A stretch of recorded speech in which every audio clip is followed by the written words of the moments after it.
All right.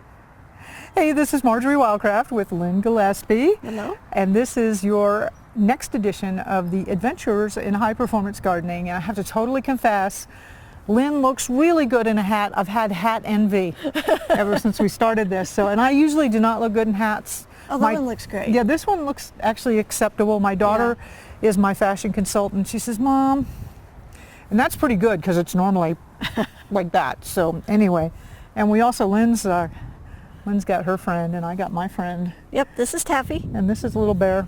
Taffy's 2 days old. She's a bum lamb. Whoops. So she's a bottle baby now. And that's Little Bear, who is a garden kitty without a lot of an attention span. But anyway, so Lynn, we're going to just do a quick, we're going to show you what's coming up in the garden. Yeah, it's exciting. And then we've got some questions. We're going to answer your questions. People, you've been writing in, other folks have been writing in. So Got some questions? cool. So stuff is popping up. Lynn, you got to see this lettuce here. I'm worried about it. It's got spots all over it. Oh, Marjorie. It was a beautiful lettuce. I know. You're going to tell me that that lettuce is a firecracker lettuce and it's supposed to have spots. This one is freckles. Freckles. And sometimes they call it flashy trout back, but I like freckles better. So yeah, it is a beautiful lettuce. This will be really fun in your mix. By the way, you left some of those starts in a thing. Yeah. And I grabbed them and planted them in another container. I was like, Good. I cannot let these starts die. Like, oh my God, Yeah, this is you want to keep lettuce. them going. Yeah, right. Yeah. All right. So let's see what's up. All right. Over here, this was our peas, and I see the very first one right here. We got a few peas See coming there? in. Yep. Oh yeah, look at them here. They're just starting to emerge. This will be a nice pea patch by next week. And we have a few of our little turnips. Nice. They're here Yep. too. Mm-hmm. And that's our lettuce. Oh, hello, Taffy. Taffy would love that lettuce. Yes, she would. and this is your next crop of lettuce. They're Right. just starting to come up here and here. I just see a few. And I actually do see a weed right here, but I don't recommend weeding at this stage because we don't want to disturb the soil. We'll just let things come up and then we'll pull our handful. Everything's of a little weeds. too young and fragile. Yeah, and you don't want to disturb the soil. Yep, And yep. So we'll just let it all go. And then this section, this was carrots. Yes, they're going to take a while. Yeah, Carrots they're are a gonna be little another slow. 2-3 weeks. But it's very moist. That's perfect. You've done a great job keeping it wet. That's exactly what thank carrots you. need. Oh yeah, our river rocks to hold our covers on. Yeah, don't trip on them. Yep. And look at our cabbages. They're so beautiful. Cabbages look great. And Yeah. then we'll put in some red ones and some green ones later. Nice. Yeah. And then here, this was our Swiss chard. And there's just a few starting to peek out. That's Hey, actually Taffy. really good to have it in just a week, the Swiss chard. I've been covering it with the blankets at night to help. You know, that makes a big difference. You put the blankets on, it just holds that warmth in just a little bit. Yeah, to help speed things up a little It bit. does. Yeah. It absolutely does. Yeah. And then we Plus, have... it's fun. It's like putting your babies to bed at Yeah. night. I don't sing them songs or tell them stories, but we could go there. We could try it. Yeah. We could sing to this bed and not to this bed and see what happens. I've done that with elementary school kids, and you know, Yeah. it makes a difference. Yeah. Hey, Taffy, I'm going to That's put you cool. down. And Go then on. our kale, We got a Kale is couple up. little starts. it's looking good. That'll be a wonderful patch of kale for you. I love kale. And then what was on this corner? Oh, this was peas again. Yeah. Okay, so this was your shearing peas. Those were the different peas from these peas. These are peas to eat for peas, and this was just for pea shoots. Other way around, pea Oh. shoots and peas. Okay. We'll get it. I have the map. We have the map. We have them. Hey, you. This Yeah. one's starting to figure out that there's good stuff in here. Yeah, so the garden's looking great. All right, the so key we to have that got is we just have got keep it moist. questions, Okay, we've had And- some questions. and you Good. know we might have answers. We'll give it a There's shot. Taffy. Okay, first one, and actually quite a few people wrote in on this one. Sarah, I'm going to give you a shout out. John, Jim, Lucy, and Celine. That's my sister.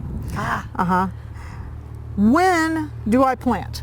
That's the biggest question. That's a really good question, and It's a huge question. timing is really important because, like, if you were in your Texas garden, you would have planted all this stuff in March, and now it's late in April, and that makes a huge difference. So there's 8 weeks difference in the timing. So we've developed some planting charts, and they'll be up on our website, thelivingfarm.org, and you can go and download those. And it's for each different zone. So you find your zone, and then you can go and see, what can I plant today in my garden?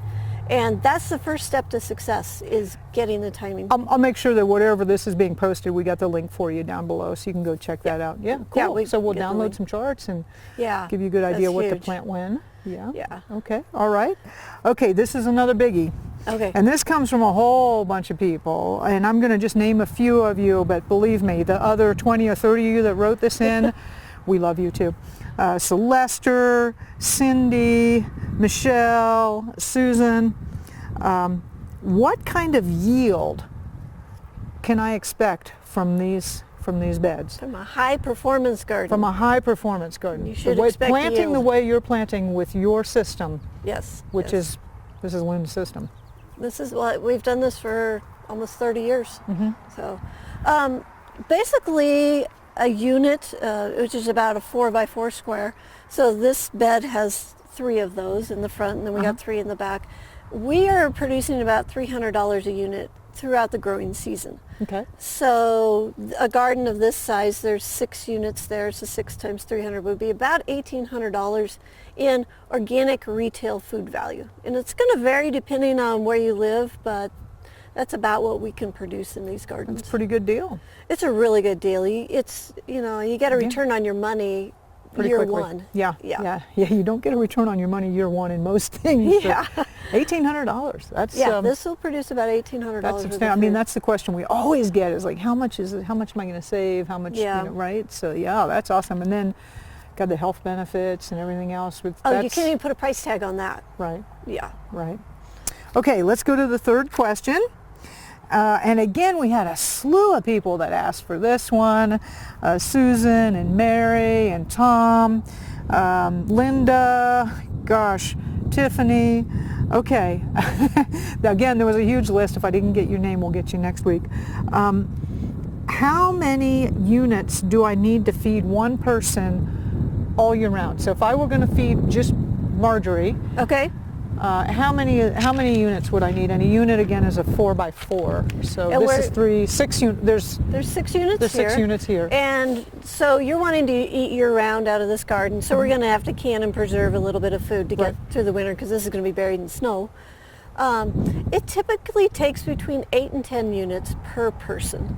So our family of 5, we had 50 units, and I preserved everything that I wanted, and we ate fresh everything that we wanted, and it was about perfect. Wow, so 50 units would be like, there's 3 of these, it'd be like 10 or like 12 or 15 of these size beds would feed 5 people, yeah. Would feed 5 So you people. figure 8 to 10 units per person if you're going to go year round. Yeah. If you're just going to go fresh eating, you can probably cut that in half, maybe 5 units per person. And that year round is we're going to grow enough that we can it, That's right. and so that way I'm eating Canned green root- beans in the wintertime. Yep. And root cellar, the carrots, potatoes, that kind of stuff. So we're really only counting this as like one growing season here in Colorado, or kind of like 1.5, or Yeah, like one growing season. yeah. Yeah. So that's pretty cool, Yeah. huh? It works really well, and like I said, we've done it for decades for our family. So the grocery store is optional. Okay. We choose if we want to go or not. Nice. Yeah. All right, the next question was Teresa. Ed, you got to quit asking these silly questions. There's quite a few that asked. And Marjorie, what's up with the gold boots? Okay. Yes, I only wear them during lambing season. And actually, I know so many, you've probably written in, like, thank God she's wearing shoes. That's the usual response. I found out that in the snow, you can go barefoot for like a few minutes, but then after that, you really want to wear shoes. So, Yeah. so. And in the lambs, there's manure and other wonderful things. All kind of squishy stuff. Squishy You really want stuff, boots. amniotic fluid, and boots are good. Yeah, boots are good. Yeah. Okay. Well, that's the questions we have for now. If you're watching this in the Grow Network forums, definitely pop some questions in there for me, and I'll make sure they get asked. And if you're watching this on social media, we'll get those questions in. And yeah, ask us what's going on. It'll be fun. And until next week, by the way, let me know if you would like a gray kitten. Or if you would like a little baby lamb. No. No, the lambs are not available. The lamb stays. Look at these guys. He's a garden kitten. Yeah, that's so cute. Yeah, the lamb will eat your garden, the cat won't. Yeah. But we'll see you next week. This is Marjorie Wildcraft, Lynn Gillespie, and this is Adventures in High Performance Gardening.